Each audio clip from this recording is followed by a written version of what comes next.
सो जैसा आपको पता है कि आप आई हूँ एक्चुअली एफए के लिए ना, फाइनेंस अकाउंट सिस्टम। इससे पहले कोई एग्जाम दिया है? हाँ, फिर ठीक है, फिर मजा आएगा। ठीक है, जब हम फाइनेंस अकाउंट्स असिस्टेंट की बात करते हैं ना, तो इसमें इकोनॉमिक्स एक्चुअली दो पार्ट्स में डिवाइड की गई है।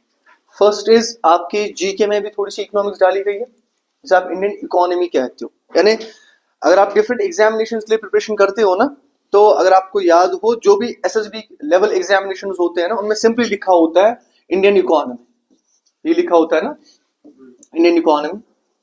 लेकिन यहां पे आप देख पा रहे हो, यहां पे लिखा हुआ है जनरल इकोनॉमिक्स, है ना।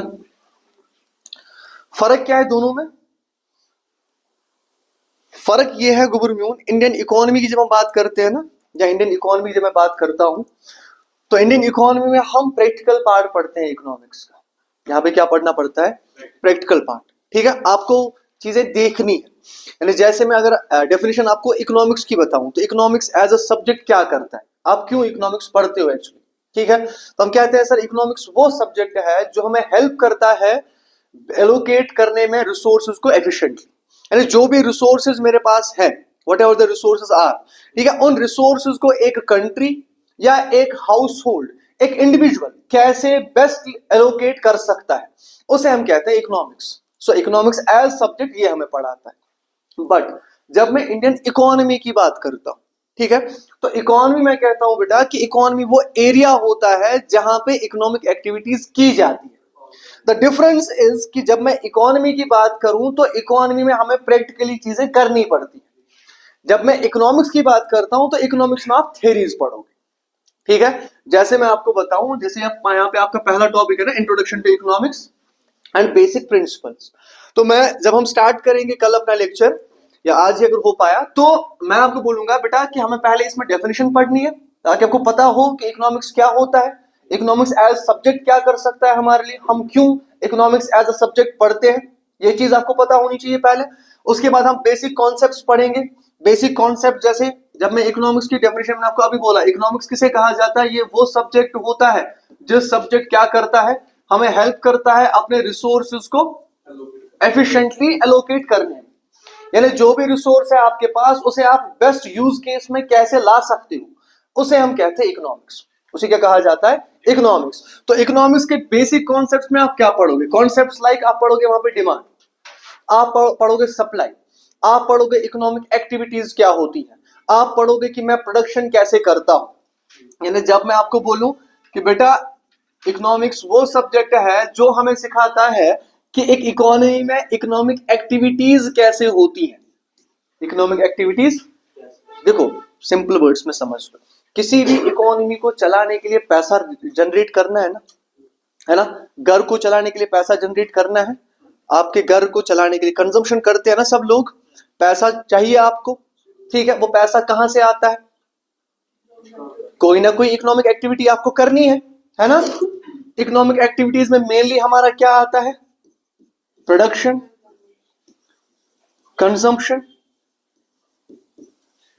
डिस्ट्रीब्यूशन, है ना, ट्रेड, ये मेनली हमारी इकोनॉमिक एक्टिविटीज होती हैं। इधर you are going to produce anything, आप प्रोड्यूसर एज अ प्रोड्यूसर काम कर सकते हो, है ना, as businessman, as farmer, as peasant, कोई भी चीज, एज इंडस्ट्रियलिस्ट आप पैसे कमा सकते हो एज प्रोड्यूसर, कोई चीज प्रोड्यूस करके। कंजम्पशन, कोई भी चीज कंज्यूम करके आप पैसा कमा सकते हो। जब आप पढ़ेंगे कैपिटल गुड्स लाइक मशीन्स, उन्हें यूज करके एक इंडस्ट्रियलिस्ट इंडस्ट्री कैसे पैसा कमाती है अपनी मशीन्स को यूज करके, तो कंजम्पशन हो गया। डिस्ट्रीब्यूशन, डिस्ट्रीब्यूशन मतलब एक कंट्री से दूसरी कंट्री में हम ट्रेड करते हैं, एक जगह से दूसरी जगह हम गुड्स एंड सर्विसेज को एक्सचेंज करते हैं, है ना, वो डिस्ट्रीब्यूशन हो गया, ट्रेड हो गया। ठीक है, इन्हें हम कहते हैं economic activities. So basic concepts में आपको क्या पढ़ना है? इन्हीं इकोनॉमिक एक्टिविटीज के बारे में पढ़ना है कि इकोनॉमिक एक्टिविटीज होती क्या है, प्रोड्यूसर किसे हम कहते हैं, प्रोडक्शन क्या होता है, कंजम्पशन किसे कहा जाता है, कंज्यूमर कौन होता है, ठीक है, डिस्ट्रीब्यूटर कौन होता है, और डिस्ट्रीब्यूशन क्या होता है, ट्रेड एक इकोनॉमी में कैसे किया जाता है, ये सारी चीजें आपको पता होनी चाहिए। लेकिन यहां पे मैंने आपको पहले ही बोला, यहां पे सिर्फ हम सीखेंगे, पढ़ेंगे, ये आपको यूज नहीं करनी है। दैट्स वाई यहां पे लिखा गया है जनरल इकोनॉमिक्स। मैं आपको डिफरेंशिएशन बता रहा हूँ एक्चुअली, कि जो बाकी एग्जाम्स के लिए आप इकोनॉमी पढ़ते हो ना, उसमें आप प्रैक्टिकल पार्ट देखते हो। वहां पे आपको ये सिलेबस आपको वहां पे नहीं देखने को मिलेगा। जनरली ये सिलेबस नहीं होता है बाकी एसएसबी एग्जामिनेशन का, वहां पे होता है सिंपली लिखा हुआ इंडियन इकोनॉमी, जिसके लिए आपको पता होगा कि एक फेमस बुक है रमेश सिंह की, वो पढ़ी जाती है, लेकिन वहां पे ये सारी चीजें आपको नहीं देखने को मिलेगी। ठीक है, दूसरा कॉन्सेप्ट देख लो, फिस्कल एंड मॉनेटरी पॉलिसी, ये आपको देखने को मिलेगी वहां पे। फिस्कल एंड मॉनेटरी पॉलिसी, तो आपके सिलेबस में दूसरा जो कंपोनेंट डाला गया है कि फिस्कल एंड मॉनेटरी पॉलिसी क्या होती है, या जब मैं प्रिंसिपल्स ऑफ इकोनॉमी की बात करता हूँ, इकोनॉमी एज सब्जेक्ट प्रिंसिपल्स पे काम करती है। प्रिंसिपल्स का मतलब क्या है, हमें क्यों रिसोर्सेज को एफिशिएंटली एलोकेट करना है गवर्नमेंट, है ना। इसीलिए हम कहते हैं कि एक इकोनॉमिक्स का प्रिंसिपल क्या है फिर, scarcity of resources and human wants are unlimited, है ना। जब मैं किसी एक बेस्ट, जो हमारा richest person of the world है ना, वो अभी भी काम कर रहा है, क्यों, उसके पास इतना पैसा है कि उसकी 10 जनरेशंस खा सकती है ना, फिर भी वो काम कर रहा है, क्यों, क्योंकि ख्वाहिशें कुछ ऐसी होती है ना इंसान में, जो इंसान चाहता है कि कभी कम नहीं होती इंसान की। आज आप लोग फॉर एग्जाम्पल, ठीक है, आप लोग चाहते हो मैं फाइनेंस का एग्जाम क्वालिफाई करूं, अभी आपके पास गोल यही है ना। एग्जाम एक बार क्वालिफाई हो गया, तो आपको लगता है आपके गोल्स खत्म हो जाएंगे, नहीं ना। इसके बाद शादी करनी है ना, इसके बाद घर बनाना है, गाड़ी लानी है ना, अच्छा एक बिजनेस सेटअप करना है, बहुत सारे आपके ख्वाब होंगे, घर वालों के लिए कुछ चीजें होंगी, है ना। आप भी चाहोगे कि मेरा लिविंग स्टैंडर्ड इंक्रीज हो इन सब चीजों से। आप जैसे आप आज सैलरी लेते हो फॉर एग्जांपल 35,000 40,000, है ना, बेसिक पे जो आपका होता है फाइनेंस का, अब आप हमेशा चाहोगे उतना ही मेरा रहे, नहीं ना, और सोर्सेज की तरफ जाओगे ना, उन्हें हम कहते हैं प्रिंसिपल्स ऑफ इकोनॉमिक्स। ठीक है, सो प्रिंसिपल्स ऑफ इकोनॉमिक्स जब हम देखते हैं तो दो ही प्रिंसिपल्स हैं, that is scarcity of resources and resources have alternative uses also. Resources के क्या होते हैं, अल्टरनेटिव, इसीलिए हमें करना पड़ता है इकोनॉमिक एक्टिविटीज को, इसीलिए हमें एफिशिएंटली अपने रिसोर्सेज को एलोकेट करना है। अब समझ लो, जब मेरे पास चीजों की कमी है और मुझे उन चीज, जब मैं जो चीज मेरे पास है रिसोर्स, उसकी पहली चीज तो यह है कि मेरे पास कमी है, ठीक है, तो मुझे उसे पहले एफिशिएंटली यूज करना है। दूसरी चीज यह है कि उसका अल्टरनेट यूज भी है, उसका क्या है, इसकी सिंपल एग्जांपल समझ लो, नॉर्थ से कोई है आप में से, कुलगाम बड़गाम यार, है ना, वो नॉर्थ से आता है ना, सेंट्रल मतलब जो यहाँ से कुपवारा उपारा साइड से, अच्छा अच्छा ठीक है। अब देख लो, आज से 10 साल पहले, कश्मीर की बात कर रहा हूं, आज से 10 साल पहले आपको राइस फील्ड्स देखने को मिल रहे थे, अब बहुत कम देखने को मिल रहे हैं, क्यों, और लिविंग स्टैंडर्ड अप हो रहा है तो लोग क्या हुआ, हमारी कल्टीवेशन भी शिफ्ट हो गई। हम पहले पैडी फील्ड्स यूज हो दिखते थे हमें, राइस फील्ड्स हमें दिखते थे, अब आपको एप्पल ऑर्चर्ड ज्यादा देखने को मिलेंगे, क्यों, पैसा ज्यादा है वहीं से। पैसा क्या है, देखो इकोनॉमिक्स जब हम पढ़ेंगे ना, जब सिलेबस स्टार्ट करेंगे, तो याद रखना आप एज रैशनल कंज्यूमर पढ़ोगे हमेशा। रैशनल कंज्यूमर मतलब जो हमेशा अपने रिसोर्स को बेस्ट वे में देखेगा, जिसे हम सिंपली कह सकते हैं कि कंजूस ना, ठीक है, जो अपना फायदा देखेगा। इकोनॉमिक्स उसी के लिए है, रैशनल कंज्यूमर्स के लिए। इकोनॉमिक्स जब हम लॉ ऑफ डिमांड पढ़ेंगे, या जब आप लॉज पढ़ोगे ना इकोनॉमिक्स के, ये कभी भी richest person of the society पे नहीं लॉज होते, ये लॉज कभी भी richest person of the society पे होते ही नहीं है इनकलकेट। जैसे मैं आपको लॉ ऑफ डिमांड बताऊं, लॉ ऑफ डिमांड क्या कहता है, whenever the price of commodity increases demand, आपको लगता है अंबानी को फर्क पड़ता है प्राइस, लगता है आपको उससे फर्क पड़ेगा, किसे फर्क पड़ता है, हम जैसे मिडिल क्लास फैमिलीज को, रैशनल कंज्यूमर्स को फर्क पड़ता है, ठीक है। Law of supply, whenever the price of any commodity increases supply increases. Motivation क्या होता है हमेशा, मोटिव होता है प्रॉफिट मैक्सिमाइजेशन। मोटिव क्या होता है, तो जब भी आप इकोनॉमिक्स पढ़ोगे तो यहां पे आप एज अ रैशनल कंज्यूमर सारी चीजें पढ़ोगे, आप एक रैशनल कंज्यूमर की तरह सोचोगे, हर एक चीज आपको रैशनल कंज्यूमर की तरह सोचनी है। अब जब मैं प्रिंसिपल्स की बात करूं, मैंने आपको बोला प्रिंसिपल्स दो हैं, scarcity of resources and resources have alternative. पहली चीज, आपके पास जमीन कम है, जमीन रिसोर्स है, जमीन कम है, उससे आपको पैसा भी कमाना है ना, आप उसे कैसे यूज करोगे, बेस्ट एलोकेशन करना है ना उसको, उसके लिए क्या करना है आपको, उसका बेस्ट आप अल्टरनेटिव यूज देखो। उसके क्या देखोगे, जैसे जमीन है मेरे पास, किसी हाईवे पे है, मकान बनाने से अच्छा है मैं कॉम्प्लेक्स बनाऊंगा, है ना, मकान में कहीं और बना सकता हूं, क्यों, क्योंकि उससे बेस्ट यूज उसका हो ही नहीं सकता। पैसा ज्यादा जनरेट करके देगा, मकान बनाने से क्या ही मिलेगा। सो इकोनॉमिक्स आपको ये सारी चीजें सिखाती है। इकोनॉमिक्स, इसलिए मैंने आपको बोला इकोनॉमिक्स क्या सिखाएगी आपको, इकोनॉमिक्स आपको रैशनल कंज्यूमर बनाएगी कि आपका बेस्ट एलोकेशन कैसे हो सकता है रिसोर्सेज का, आप कैसे अपने रिसोर्स को बेस्ट वे में एलोकेट कर सकते हो, क्योंकि आपके हमेशा रिसोर्सेज सिक्योर रहेंगे और हमेशा आपकी वॉन्ट्स क्या रहेंगी, अनलिमिटेड वॉन्ट्स क्या रहेंगी। समझ में आया पहला पेज क्या है हमारा, पहला ये, ठीक है। ये आपको पहले टॉपिक में ये सारी चीजें पढ़नी है, जब हम स्टार्ट करेंगे तो डेप्थ में इन सारी चीजों को देखेंगे। दूसरा, फिस्कल एंड मॉनेटरी पॉलिसी को देखोगे। फिस्कल एंड मॉनेटरी पॉलिसी होता है क्या है, किसी भी कंट्री को रन करने के लिए मनी सप्लाई चाहिए, किसी भी कंट्री को रन करने के लिए क्या चाहिए, पैसा चाहिए ना, ठीक है। अब मैं आपको बता दूं, एक टर्म है इकोनॉमिक्स में जिसे हम कहते हैं इन्फ्लेशन, महंगाई कहते हैं ना, महंगाई कैसे होती है महंगाई गुरु? हाँ, इन्फ्लेशन की जब मैं डेफिनेशन बताऊं तो इन्फ्लेशन होती क्या है कि एवरेज प्राइस जो आपके गुड्स एंड सर्विसेज का है वो क्या हो गया, इंक्रीज, वो क्या हो गया। इट मींस कि जब मैं रिवर्स में देखूं तो हमारे पैसे का वैल्यू डिक्रीज हुआ, हमारे पैसे का वैल्यू क्या हुआ। इसलिए आपके जब हम घर में बाप दादा से बात करते हैं ना, दादाजी या जो भी हमारे ग्रैंड पेरेंट्स है, वो आपको बोलेंगे कि सन टाइम यही बात करते हैं ना।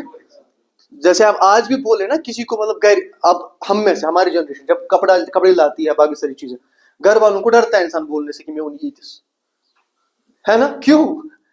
क्योंकि उन्होंने अलग एक इरा देखा है, हमारे लिए अलग इरा है। हमारे लिए पैसे का वैल्यू बहुत डिक्रीज हुआ है। आज आप थैले में भी पैसे लेके जाओ ना तो हाथ में चीज लेके आओगे। आईफोन्स की एग्जांपल ले, 2 लाख का आता है ना, उम्र गुजर जाती है बंदे को कमाने में 2 लाख, है ना। बड़ी चीजें ऐसी, कार लेने जाओ 10 लाख 20 लाख से तो कम आती नहीं कोई, है ना, जब आप लिविंग स्टैंडर्ड की बात करते हो। तो इन्फ्लेशन जब मैं देखता हूं तो इस इन्फ्लेशन को कम भी करना है ना, उसके लिए हमें डिफरेंट पॉलिसीज लानी है। इकोनॉमी को, इन्फ्लेशन को छोड़ो, हम कह सकते हैं ना कि इकोनॉमी स्टेबल कब रहती है, जब आपकी सप्लाई किसके बराबर हो, ये होता है हमारा इक्विलिब्रियम स्टेट।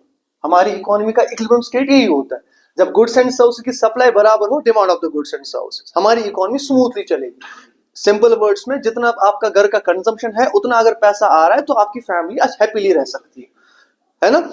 इसे हम कहते हैं इक्विलिब्रियम स्टेज। अब अगर इस इक्विलिब्रियम स्टेज में ऊपर नीचे हो गया कुछ भी, ठीक है, उसके लिए आप डिफरेंट पॉलिसीज बनाते हो। आपका इनकम कल जाके कम हुआ, आप उसी हिसाब से अपना लिविंग स्टैंडर्ड बनाते हो, है ना। गाड़ी थोड़ी सी छोटी होगी, है ना, घर थोड़ा सा छोटा हो सकता है। पैसा ज्यादा आया तो घर नया बनेगा, गाड़ी नई आएगी, है ना, ज्वेलरीज आएंगी घर में, बाकी सारी चीजें आएंगी, कंफर्ट लग्जरियस आइटम्स आएंगे।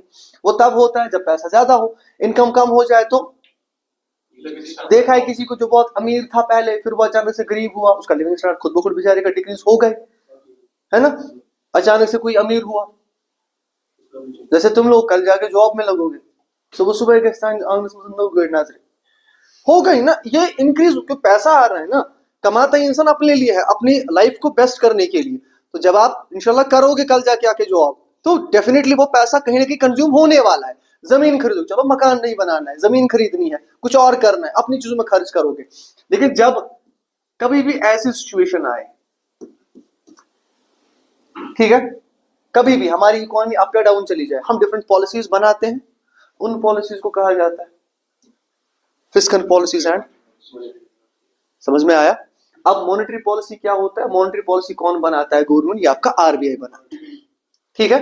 क्यों, मॉनेटरी पॉलिसी क्या होती है, जो आपके पैसों के साथ डील करती है। मॉनेटरी पॉलिसी सिंपली बताती है आपको मनी सप्लाई कैसे इंक्रीज होगी, मनी सप्लाई कैसे डिक्रीज होगी, यानी पैसा इकोनॉमी में, ठीक है, इकोनॉमी में जो भी पैसा है, मैंने आपको बोला इन्फ्लेशन के टाइम पे, समझ लो ऐसे, इन्फ्लेशन के टाइम पे पैसा ज्यादा होता है इकोनॉमी में, क्या होता है, मनी सप्लाई जो होती है ना, वो क्या होती है, इंक्रीज्ड।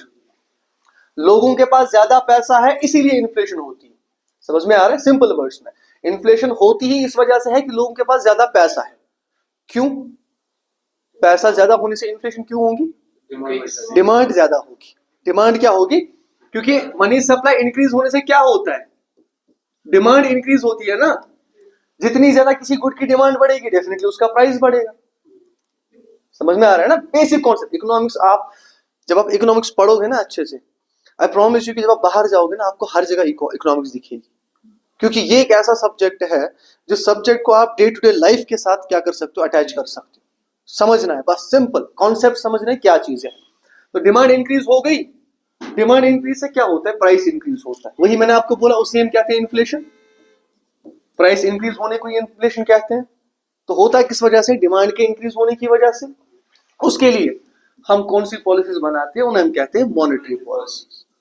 उन्हें क्या कहा जाता है, मॉनेटरी पॉलिसी। अब ये मॉनेटरी पॉलिसी कौन बनाता है, आरबीआई। हमारा एपेक्स बैंक, जो हमारी कंट्री का एपेक्स बैंक है, that is reserve bank of India, वो आपकी बनाता है मॉनेटरी पॉलिसीज। कौन बनाता है, ठीक है। जो आपकी फिस्कल पॉलिसी है, ये कौन बनाता है। फिस्कल पॉलिसी का मतलब क्या होता है government, very good. Fiscal policy की जब हम बात करें तो हम कह सकते हैं बजटरी पॉलिसीज, बजट, ठीक है। बजटरी पॉलिसीज कौन बनाता है, गवर्नमेंट, यानी स्टेट हम कह सकते हैं सिंपली, है ना। फिर डेप्थ में देखेंगे कौन बनाता है, कि कौन इसे इंट्रोड्यूस करता है, वो हम तब देखेंगे। फिस्कल पॉलिसीज गवर्नमेंट बनाता है आपकी, ठीक है। ये भी हेल्प कर सकती है इन्फ्लेशन या डिफ्लेशन को कम करने में। कैसे, वेरी गुड। गवर्नमेंट क्या करता है, मैंने आपको अभी बोला, ये चीज याद रखनी है। किसकी वजह से इन्फ्लेशन हो रही है, मनी सप्लाई। अब आपके पास सिर्फ प्राइवेट से ही पैसा आता है, सैलरीज देता है ना गवर्नमेंट आपको, उसका मतलब क्या है, पैसा डाल रहा है इकोनॉमी में, गवर्नमेंट एक्सपेंडिचर कर रहा है, स्कूल्स बना रहा है, कॉलेज बना रहा है ना, वेजेस दे रहा है आपको, तो पैसा ज्यादा इनकलकेट हो रहा है। तो बजटरी पॉलिसीज में हम क्या करेंगे, फिर अपना एक्सपेंडिचर कम कर देंगे। गवर्नमेंट क्या करता है, एक्सपेंडिचर कम कर देगा, अपना खर्चा कम। जैसे आप अभी यहाँ पे बहुत सारे लोग आप में से पीजी में होंगे या घर से दूर होंगे, तो हो सकता है आप यहाँ पे बहुत सारे अपने अपने रूम्स में रूम लिए होंगे यहाँ पे, है ना। घर वाले जितने पैसे आपको देंगे, अगर उनको लगता है कि ये इसका गलत फायदा उठा रहे हो, यानी उतना पैसा दे रहे हैं कि जो आप जाया कर रहे हो आधा, ठीक है, दिल स्टॉप द, समझ आ रहा है। डिमांड्स अगर उन्हें लगे कि इनकी डिमांड बढ़ रही है दिन ब दिन, ठीक है, आज दी 10 सुबह मनाने का दी, कल कितना 12 दी, इनका कंजम्पशन इंक्रीज हो रहा है, वो सिंपली बता देंगे बेटा ये बजट है हमारा, ठीक है, 10,000 हो गए, इसमें ही कर लो आप। तो वही हमारा गवर्नमेंट करता है फिस्कल पॉलिसीज में। तो गवर्नमेंट क्या करता है, अपने एक्सपेंडिचर को डिक्लाइन करता है। और ये भी किस लिए यूज की जाती है, ताकि इस वाले स्टेज में हम लोग रह सके हमेशा, ठीक है, इकोनॉमी हमारी स्मूथली चले। इसलिए हम monetary policies and fiscal policies को क्या करते हैं, यूज करते हैं। समझ आया, कंफ्यूजन मत ना है, कहीं तेज मत ना हो रहा है, ठीक है। तीसरा, theories of consumers demand using indifference curve technique। अब समझ, इसे हम डेप्थ में पढ़ने वाले हैं। इंडिफरेंस कर्व क्या होता है, इंडिफरेंस सेट किसे हम कहते हैं, ठीक है। मतलब ये है, आपके पास बजट है 100 रुपीज का, या जितना भी बजट है, आपके घर वालों ने जितना भी दिया हुआ है आपको पैसा, है ना, उससे आप किस किस चीज में खर्च करते हो, बोलो, रेंट करते हो ना, जो जो यहाँ पे रहते हैं, रेंट, खाना पीना, है ना, बाकी सारी चीजें, इतना तो करते हो ना, जो भी कंजम्पशन है आपका। इंडिफरेंट सेट क्या होता है, इंडिफरेंट सेट वो सेट होता है या वो पॉइंट्स होते हैं जहां पे कंज्यूमर हमेशा इक्विलिब्रियम पॉइंट पे होता है। समझ में आ रहा है, हर किसी पॉइंट पे क्या होता है, इंडिफरेंट, इसीलिए इसका नाम ही है इंडिफरेंट कर्व। इंडिफरेंस कर्व से क्यों कहा जाता है, इंडिफरेंस कर्व जब हम देखते हैं, फॉर एग्जांपल ये रहा आपका इंडिफरेंस कर्व, समझ में आया। अब चाहे आप यहाँ पे ग्राफ आता है बनाना कम से कम, है ना, ये आपकी एक्स एक्सिस होगी, वाई एक्सिस, उसके लिए हमें 2 प्लॉट्स चाहिए होते थे, ठीक है, एक्स एक्सिस का, वाई एक्सिस का। मैं कह रहा हूं इंडिफरेंस कर्व जो होता है, जिस पॉइंट पे भी आप जाओगे गवर्नमेंट, हर जगह पे कंज्यूमर क्या होगा, इक्वली सेटिस्फाइड होगा। हर जगह पे क्या होगा, इक्वली सेटिस्फाइड होगा। अब मुझे बताओ कैसे इक्वली सेटिस्फाइड होगा। देखो, इधर जाएगा तो एक्स की कमोडिटीज इंक्रीज हो रही है, वाई की कमोडिटीज डिक्रीज हो रही है। यहां जाएगा तो वाई की कमोडिटीज इंक्रीज हो रही है, एक्स की कमोडिटीज क्या हो रही है, डिक्रीज हो रही है। तो आप इसीलिए देखोगे जब भी हम इंडिफरेंट सेट की बात करते हैं, इंडिफरेंस कर्व की बात करते हैं, हर जगह पे कंज्यूमर क्या होता है, हाईली सेटिस्फाइड होता है। वहां पे क्या होता है, उसी कर्व को जो हमें इंडिफरेंस ऑफ द पर्सन दिखाए, इंडिविजुअल दिखाए, उसे हम कहते हैं इंडिफरेंस कर्व, उसी का कहा जाता है। ये हमें मैथमेटिकली पढ़ना है, प्रूव करना है सारी चीजें, इसके लिए हम डिफरेंट चीजें पढ़ेंगे पहले, ठीक है। डिमांड एनालिसिस क्या होती है, डिमांड, डिमांड हम किसे कहते हैं गुरु में,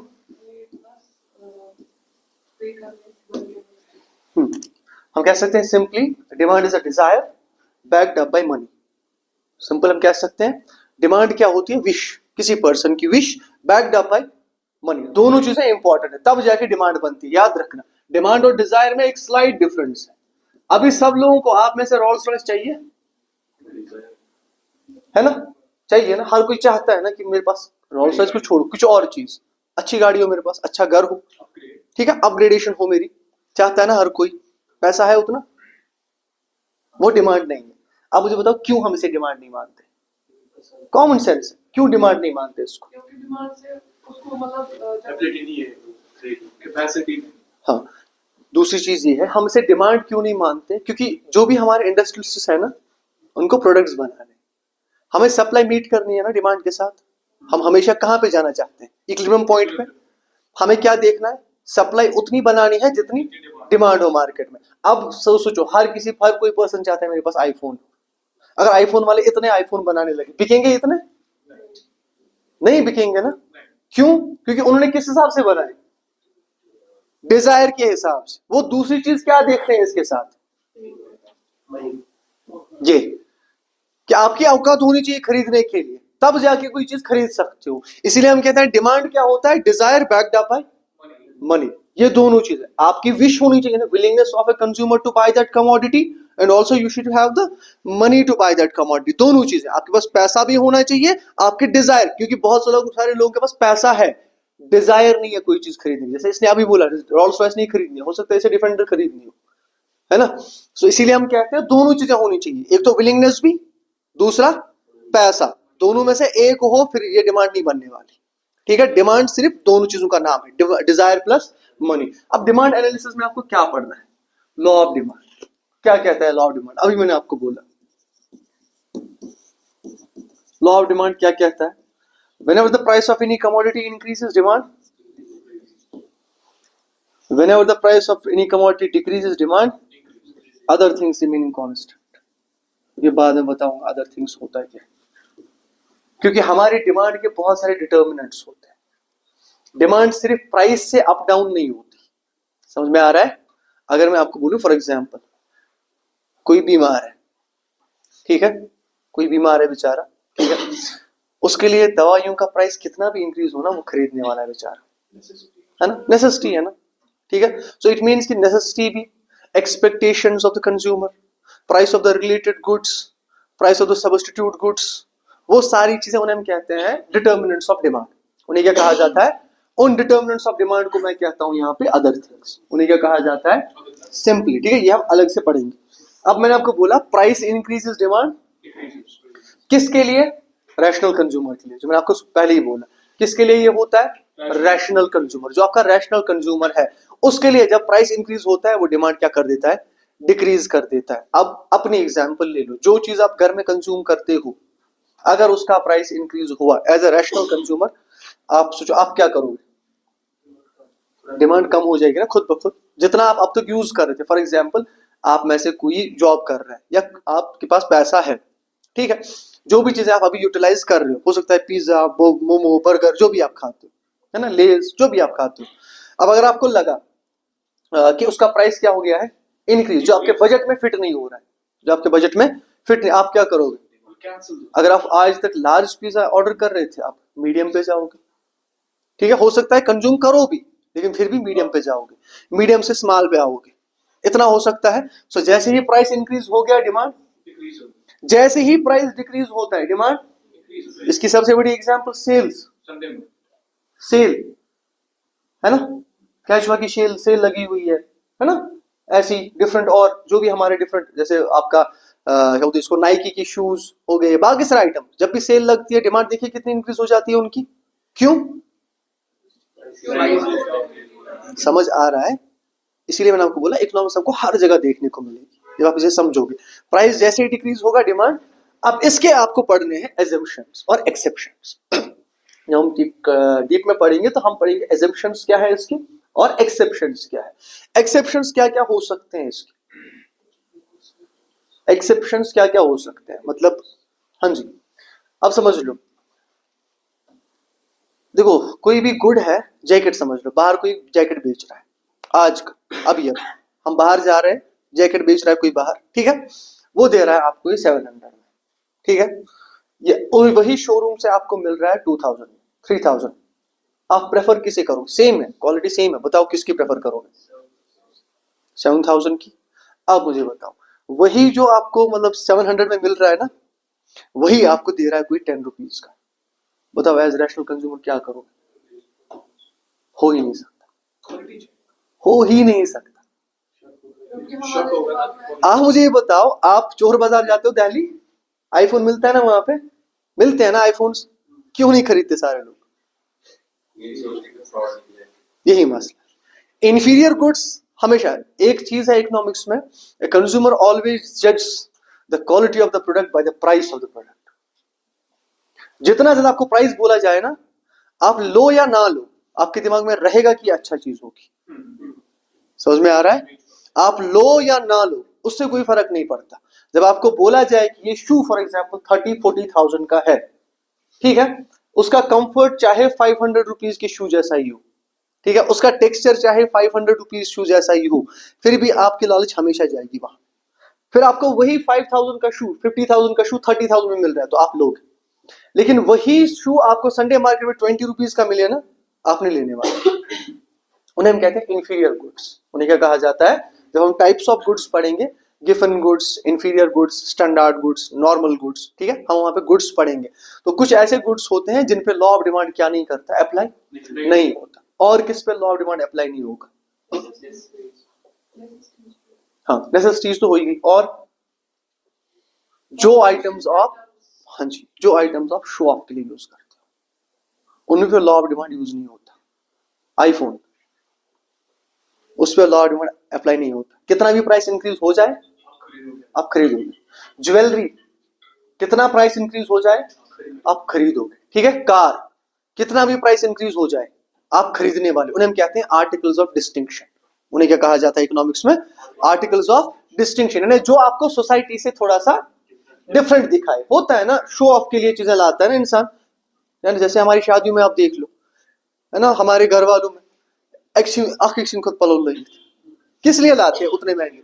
वरना लाने, हाँ कोई नहीं, लाने की जरूरत नहीं होती ना उतनी, ठीक है। 2,000 में भी काम चल सकता है वो जो आप 10,000 में कर रहे हो, but it is just to show the biggerness कि मैं थोड़ा सा आगे हूं आपसे, ठीक है। उन्हें हम कहते हैं आर्टिकल्स ऑफ डिस्टिंक्शन। उन्हें क्या कहा जाता है? वो आपको यहाँ पे पढ़ने के दे आर द एक्सेप्शंस, वहां पे इंक्लूड नहीं होता। उनका प्राइस जितना इंक्रीज होता है उतना ही डिमांड इंक्रीज हो जाती है उनकी। क्यों? क्योंकि वो दिखाता है आपको सोसाइटी से अलग। वो क्या करता है? आपकी हेल्प करता है थोड़ा सा इमेज बनाने में, ठीक है। सो ये हमें कहां पे पढ़ना है? डिमांड एनालिसिस में। फोर्थ जो आपका है that is factor pricing, marginal productivity theory and regarding theory of rent, ठीक है। हम पढ़ेंगे गवर्नमेंट। इससे पहले मैं आपको समझाऊं, हमें पढ़ना है एक चीज जिसे हम कहते हैं factors of production. Factors of, देखो प्रोडक्शन करते करते आपको डिफरेंट फैक्टर्स चाहिए होते हैं।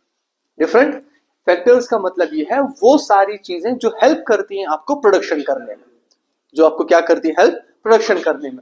तो हमारे पास मेन 4 ही टाइप्स ऑफ फैक्टर्स होते हैं इकोनॉमिक्स में। एक होता है हमारा land, labour, capital and fourth आता है हमारा एंटरप्रेन्योर, ठीक है। ये चीजें 4 चीजें आपको चाहिए होंगी, तब जाके आप अच्छे से क्या कर सकते हो? प्रोडक्शन कर सकते हो। अब इन फैक्टर्स ऑफ प्रोडक्शन को आपको कुछ देना पड़ेगा ना। लैंड को यूज करोगे तो इसे हम क्या देते हैं? गवर्नमेंट देते हैं ना।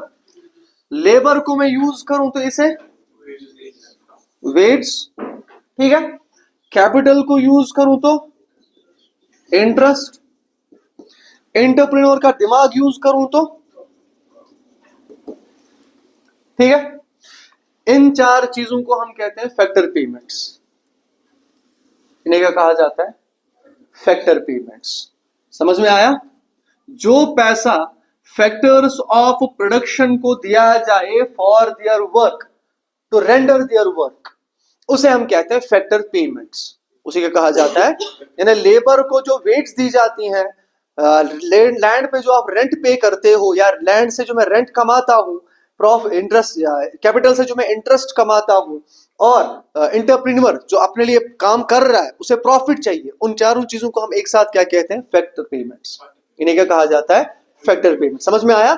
सो फैक्टर्स ऑफ प्रोडक्शन वो सारी चीजें होती हैं जो हेल्प करती है हमारी किसी भी चीज को प्रोड्यूस करने में।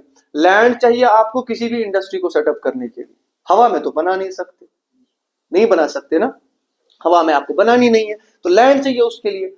किसी भी चीज को बनाने के लिए लेबर चाहिए, आपको कंस्ट्रक्शन करनी है, और उसी चीज को बनाने के लिए आपको पैसा भी चाहिए, कैपिटल, पैसा, मनी। ठीक है, कहां से लाओगे? लोन, उस पर इंटरेस्ट पे करना पड़ेगा। एंटरप्रेन्योर चाहिए ही चाहिए, जो चलाएगा, दिमाग, बिजनेसमैन चाहिए ना। इन्हें हम कहते हैं फैक्टर्स ऑफ प्रोडक्शन। और उन्हीं फैक्टर्स ऑफ प्रोडक्शन को जो पैसा दिया जाता है फॉर देयर वर्क, उसे हम कहते हैं फैक्टर पेमेंट्स, उन्हीं का कहा जाता है। अब वही थ्योरीज हमें यहाँ पे पढ़नी है। फैक्टर प्राइसिंग क्या होती है, मार्जिनल प्रोडक्टिविटी क्या होती है, और रिगार्डिंग थ्योरी क्या है। अब इसमें एक चीज है, समझ लो, बोल रहे हो, थोड़ा सा मैं टॉपिक से बाहर जा रहा हूं बट समझाने के लिए बहुत इंपॉर्टेंट है। एक टाइप होता है जिसे हम कहते हैं डिस्गाइज्ड अनएम्प्लॉयमेंट, सुना है कभी नाम? इसका मतलब क्या होता है disguised unemployment government? Employment in disguise, employment in, simple समझ लो, ये ज्यादा हमारे एग्रीकल्चर में, आपको आसानी समझ में आ जाएगा। एग्रीकल्चर में क्या होता है, गवर्नमेंट जमीन है सब लोगों के पास, कुछ जमीन किस किस के पास है, क्या उगाते हो उसमें? ऐसे बाग रखा हुआ है, ठीक है। जब बाग में काम होता है ना, कुछ कुछ होता है, देखा है ना? देखो कभी कभी क्या होता है, एक पीस ऑफ लैंड जो हमारे पास होती है ना, ये हमें ज्यादातर एग्रीकल्चर में ही देखने को मिलती है कि यह चुना राइस लागू ना थल लागन कशीर पे शुर बच्चे अड़ नार हेत, अड़ त्रेश हेत, अड़ चचे हेत, ठीक है, अड़ पायदर पत वदान वदान, ठीक है, मोल मोज तथी ऑलरेडी, अगर मजदूर भी किए हो फिर भी मोल मोज तथी नजर ना अम्मा करन की गलत, ठीक है। अब हमें क्या लगता है, बजाहिर हमें लगता है कि सारे लोग काम में है ना। जैसे आप किसी को आजकल अपने फ्रेंड को कॉल करते हो, शिंगित गए क्यों शुक्र उसे आवर 1 मिनट प्यार, ठीक है, वैसे ही समझ लो कि ये सारे लोग हमें दिखते हैं कि काम कर। जैसे इसमें हमने फॉर एग्जांपल, इसमें ज्यादा अगर 1 कनाल ऑफ लैंड हुआ ना, ये हम कशीर पढ़ वन 1 कनाल लग अख मजूर, ऐसे हम बोलते हैं, ठीक है, हमारे बड़े, उनके क्योंकि उनका एक्सपीरियंस है इसका। लेकिन इसमें 3 लोग काम कर रहे होते हैं एट अ टाइम। अब होगा क्या, 3 लोगों की वजह से प्रोडक्शन तो बढ़ेगी नहीं, जितना इस लैंड से निकलने वाला है उतना ही निकलेगा ना। फॉर एग्जांपल अगर ये लैंड 10 बैग देने वाली है, ठीक है, 10 बैग सीधे, अब ज्यादा से ज्यादा क्या होगा, अगर मैं और एक पर्सन लगाऊं ना, थोड़ा सा वो इंक्रीमेंट कर सकता है। इंक्रीमेंट कैसे कर सकता है, सिर्फ काम थोड़ा साफ करे, ठीक है, तो हो सकता है कि उसकी वजह से 2 बैग एक्स्ट्रा बन गए, मान, ठीक है। तीसरा जो मैं लगाऊं, इकोनॉमिक्स में हम कहते हैं कि मार्जिनल प्रोडक्टिविटी डिक्लाइन होती है। मार्जिनल प्रोडक्टिविटी क्या होती है, कशीर पर दहान रमस गाव गईमस नेमा अथि, शादियों में देखा है कितने नफर खड़ा आसा, आप दिने देखा ना कितने लोग होते हैं खड़ा, हाँ, फिर देखा झगड़ा कितना होता है वहां, नशपत्रियन टाइम्स पर नशिवन किया। क्यों होता है ऐसा? क्योंकि आपकी मार्जिनल प्रोडक्टिविटी डिक्लाइन होती है, आपकी एफिशिएंसी डिक्लाइन होती है, इससे आपकी क्या होती है, एफिशिएंसी डिक्लाइन, उसे हम कहते हैं मार्जिनल प्रोडक्टिविटी। उसे क्या कहा जाता है, मार्जिनल प्रोडक्टिविटी का मतलब होता है एडिशनल प्रोडक्टिविटी। सो जब भी इकोनॉमिक्स में मार्जिनल नाम आए, इसका मतलब है एडिशनल। चाहे आप मार्जिनल लेबर्स की बात करो, मार्जिनल प्रोडक्शन की बात करो, जहां पे भी आप मैं मार्जिनल की बात करूंगा, इट मींस कि एक्स्ट्रा लेबर या एक्स्ट्रा आउटपुट या कुछ भी, लेकिन उसमें एडिशनल क्या है। अब क्या होता है, जब मैंने इसी एग्जांपल को देख लो कि जब मैंने 1 लेबर लगाया था तो समझ लो 10 बैग्स निकले थे, 2 बैग्स लगाए 12 बैग्स निकले, 3 लगाए, चौथा लगाया, समझ आ रहा है? ये मेरे लेबर्स हैं, ये मेरी प्रोडक्टिविटी है, मार्जिनल प्रोडक्ट से आप कहते हो, ठीक है। ये प्रोडक्ट या टोटल प्रोडक्ट ये रहा, मार्जिनल प्रोडक्ट यहां पे निकाल। अब क्या होता है गवर्नमेंट, मार्जिनल प्रोडक्ट का मतलब है कि जब मैं एडिशनल कोई लेबर यूज कर रहा हूं, उसकी वजह से मुझे कितना बेनिफिट मिला, उसकी वजह से मुझे कितना बेनिफिट मिला। तो पहले लेबर से कितना मिला था मुझे 10, दूसरे लेबर से कितना मिला, दूसरे लेबर से कितना मिला, इंक्रीमेंट कितना हुआ, that is TP second minus TP first, and total product second minus total product first, 12 minus 10 that is, यहां से देखो, यहां से समझ में आया, सो इकोनॉमिक्स में हम कहते हैं कि मार्जिनल प्रोडक्ट क्या होता है, जैसे जितने जितने आप लेवल्स बढ़ाते जाओगे मार्जिनल प्रोडक्ट क्या हो जाएगा, डिक्लाइन हो जाएगा। वो हमें कहाँ पढ़ना है, यहाँ पे थ्योरीज क्या है मार्जिनल प्रोडक्टिविटी की, कौन कौन सी थ्योरीज हमें यूज करनी है। समझ आया यहाँ तक? कंफ्यूज कुछ पूछना है किसी को? ठीक है, अब देख low pricing under various forms of market. हमारे पास डिफरेंट टाइप्स ऑफ मार्केट्स होते हैं, ठीक है। मार्केट किसे कहा जाता है, पहले ये बताओ। जहां पर सिंपली कह सकते हैं कि इंटरेक्शन होता है ना, जिस भी जगह पे इंटरेक्शन हो किस किस के बीच में, बायर एंड सेलर के बीच में, वो मार्केट होता है। तो समझ आया? आपका अगर छोटा दुकान भी है ना गांव में, वो भी मार्केट है, तो उसे मत बोलना इस गांव, ठीक है। मार्केट इकोनॉमिक्स में हम कहते हैं हर एक जगह को जहां पे बायर और सेलर इंटरेक्ट हो रहा है एक दूसरे के साथ, ठीक है। दुकानदार के ऊपर, दुकान पे आप जाओ वो मार्केट ही है, जहां पे आप कोई चीज ले रहे हो या कोई चीज बेच रहे हो उसे हम कहते हैं मार्केट। अब इसी मार्केट में हमारे पास डिफरेंट टाइप्स ऑफ मार्केट्स होते हैं, ठीक है गोरमियों। जैसे आपके पास समझ लो एक होता है हमारा परफेक्ट कंपटीशन। ये मैं आपको डेप्थ में क्यों पढ़ा रहा हूं कि आपको लास्ट में मैं आपको बताऊंगा इतना मैं थोड़ा सा क्यों इसको इवैल्यूएट कर रहा हूं। परफेक्ट कंपटीशन है हमारे पास, इसे हम कहते हैं परफेक्ट मार्केट, ठीक है। इसमें क्या होता है, large number of buyers and large number of sellers, दोनों इक्वल है नहीं कह सकते, बल्कि लार्ज नंबर्स एक दूसरे के हो सकते बड़े हैं, ठीक है, क्योंकि इंडस्ट्री ज्यादा नहीं हो सकती पॉपुलेशन से, डेफिनेटली इंडस्ट्रीज भी बहुत सारी हैं और लोग भी लेने वाले बहुत सारे। अब इसमें प्राइस कैसे डिटरमाइन होता है वो हमें पढ़ना है यहाँ पे, कि इस वाले मार्केट में प्राइस फिर डिटरमाइन कैसे होता है। देखो मैं इंडस्ट्रियलिस्ट हूं, मैंने कोई प्रोडक्ट बनाया, जैसे हम एक इंस्टीट्यूट है आज, है ना, आपको पता ही है इंस्टीट्यूट में काम कर रहा हूं मैं, इन्होंने अपना प्राइस खुद रखा है ना, खुद रखा है नहीं, जो यहाँ पे आसपास के एरिया में जो फील्ड देते होंगे वैसे ही डिसाइड करें। क्यों? क्योंकि इसकी वजह से आपकी डिमांड का भी असर पड़ सकता है। हम कहाँ पे है, समझ आया, हम कहाँ पे है, परफेक्ट कंपटीशन में, मतलब बायर्स भी बहुत ज्यादा है, सेलर्स भी बहुत ज्यादा है। अब यहाँ पे कौन डिटरमाइन करता है फिर आपका प्राइस, मार्केट। यहाँ पे कौन करता है, मार्केट, या जैसे आप सिंपली कह सकते हो demand and supply, demand and supply. यहाँ पे जो आपका प्राइस डिटर्मिनेशन होता है that is because of the market forces, उसे हम क्या कहते हैं, मार्केट फोर्सेस कौन कौन से होते हैं, डिमांड एंड सप्लाई। समझ आया? यही हमें पढ़ना है वापस कि इस वाले मार्केट में कौन प्राइस डिटरमाइन करता है। अब दूसरी फॉर्म ऑफ मार्केट है, जैसे एग्जांपल दूं मैं, जल्दी से करते हैं, मोनोपोली,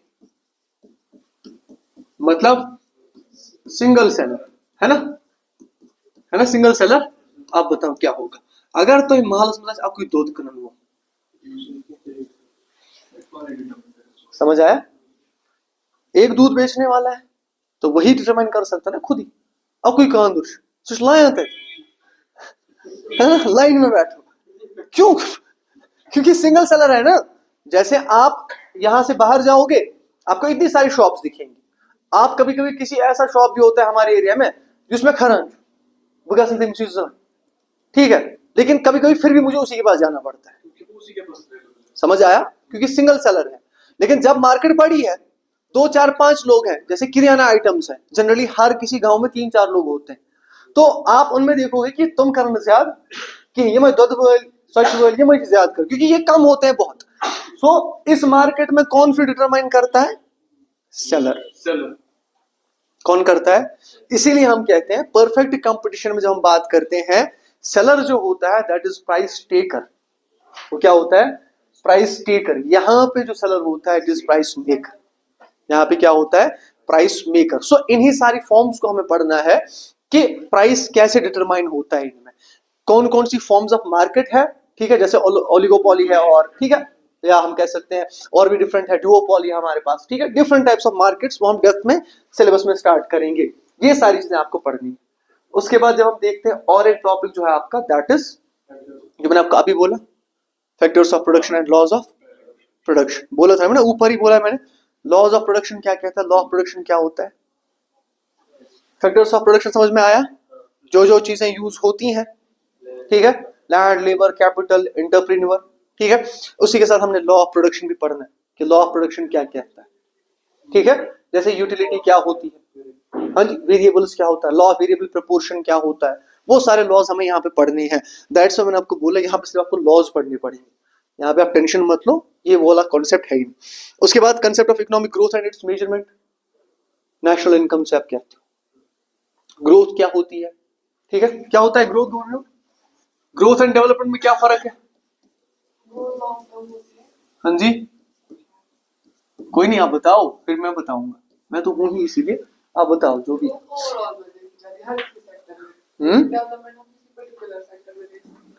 हाँ जी, ठीक है, ये अब तभी डेप्थ में देखेंगे, आज हम सिर्फ सरफेस देखते हैं ग्रोथ क्या होता है। अब समझ लो दोनों में ग्रोथ क्या होता है। ग्रोथ सिंपली हम कह सकते हैं कि जब आपका इकोनॉमिक हेल्थ अच्छी, किसी भी कंट्री को मैं ग्रोइंग इकोनॉमी कैसे कह सकता हूँ, जब उसकी इकोनॉमिक हेल्थ अच्छी है, उसकी क्या है, सिर्फ इकोनॉमिक हेल्थ। इसीलिए हम ग्रोथ जब देखते हैं तो हम हमेशा बात करते हैं हमारे नेशनल इनकम की, हम बात करते हैं अपने जीडीपी की, हम बात करते हैं अपने एनडीपी की, हम बात करते हैं अपने पर कैपिटा इनकम की, ठीक है।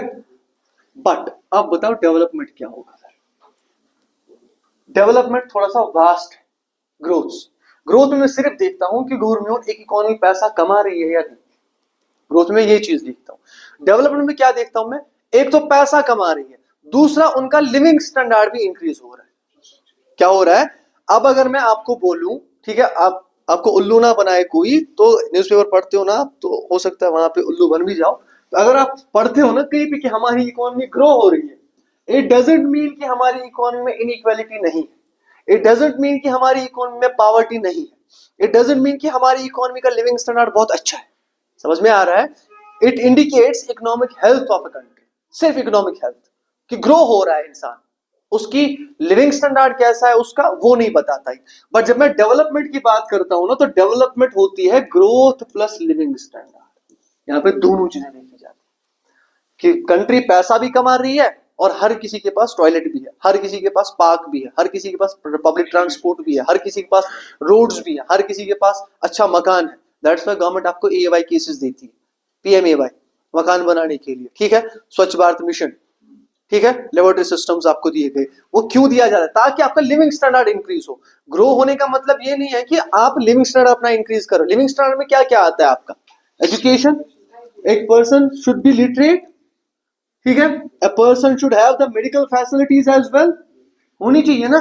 इन शॉर्ट में कहूं कि इंफ्रास्ट्रक्चर बहुत अच्छा होना चाहिए आपकी इकोनॉमी का, schools, college, roads, connectivity, power, ये सारी चीजें आपकी कंट्री में अच्छी होनी चाहिए। तब जाके आप कह सकते हो कि हमारी कंट्री डेवलप्ड कंट्री है या डेवलपिंग कंट्री है, कि हम ये चीजें पहुंचा रहे हैं हमारे घरों लोगों तक, ठीक है। So this is the difference between growth and development. इसी की मेजरमेंट्स को हमें पढ़ना है। ग्रोथ को हम कैसे मेजर करते हैं, GDP, GNP, NNP, NDP, PCM, ठीक है। इकोनॉमिक ग्रोथ को कैसे मेजर किया जाता है, PQLI, HDI, human development index, ठीक है, PQLI, physical quality of life index, वो सारे इंडेक्सेस यहाँ पे आपको पढ़ने हैं कि कौन कौन से इंडेक्सेस हम यूज करते हैं, happiness index, happiness development report, वो सारी चीजें आपको यहाँ पे पढ़नी है, क्योंकि वो आपका लिविंग स्टैंडर्ड दिखाती है। आप कितने खुश हो, खुश कैसे हो सकता है इंसान, जब उसकी सारी नीड्स फुलफिल हो रही है, ठीक है, तो उसके लिए हम इंडेक्स अलग यूज करते हैं। उसके बाद characteristics and problems of developing, क्या क्या कैरेक्टरिस्टिक्स होती हैं डेवलपिंग इकोनॉमी की। डेवलपिंग इकोनॉमी किसे हम कहते हैं,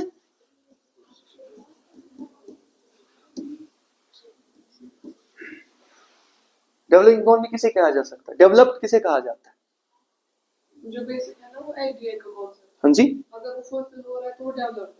हाँ जी, अगर अभी उसमें कर ही रहे हैं तो डेवलप। तो सिंपल है कि सारे लोगों को लिविंग स्टैंडर्ड अच्छा मिल रहा है और ग्रोथ भी अच्छी मिल रही है, उसे मैं कह सकता हूँ डेवलप्ड कंट्री। डेवलपिंग कंट्री के लिविंग स्टैंडर्ड उतना अच्छा नहीं है लोगों का, अभी हो रहा है धीरे धीरे, ठीक है, और प्लस ग्रोथ भी हो रही है धीरे धीरे, तो उनके कैरेक्टरिस्टिक्स आपको पढ़ने हैं।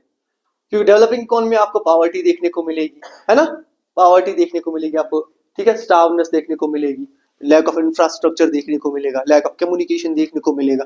लेकिन डेवलप्ड कंट्रीज की जब मैं बात करता हूँ तो वहां पे आपको अच्छी अच्छी चीजें देखने को मिलेगी, ठीक है, जीरो पॉवर्टी आपको देखने को मिलेगी, जीरो अनएम्प्लॉयमेंट या फुल एम्प्लॉयमेंट आपको देखने को मिलेगी। वो सारी चीजें हमें कहाँ पढ़नी है, यहाँ पे।